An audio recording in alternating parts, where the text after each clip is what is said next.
Why didn't God choose a different path for creation? When God brought forth the heavens, the earth, and everything else, it was all flawless. 7 times, Genesis 1 acknowledges that God saw it as good.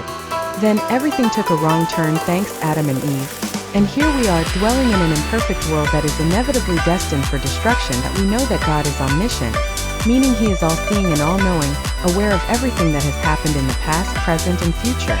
So, it's reasonable to assume that He knew Adam and Eve would eventually disobey Him.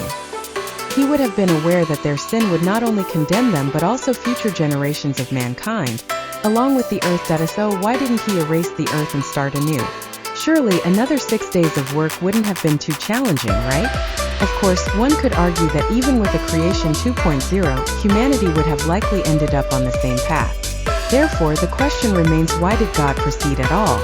Why did He create this world if He knew it would ultimately go astray?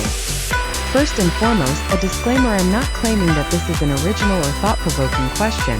It is likely one of the most frequently asked questions among Christians. I also don't want to give the impression that I studied the Bible extensively and found definitive biblical, logical, and theological explanations. To be honest, I simply sought out existing discussions on this matter, and tried to reframe it for my own understanding. That I wasn't seeking an irrefutable answer that even the staunchest atheist or strongest cynic couldn't dispute. So yes, please feel free to disagree. Rather, I was searching for potential answers and perhaps a fresh perspective on the question.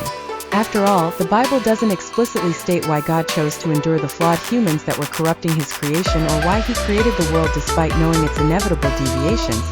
Before delving into why God proceeded with creation, though, I thought it would be helpful to narrow the scope of the discussion by considering and dismissing various alternative explanations for what transpired. As a believer, I maintain the underlying assumption that God is good and perfect.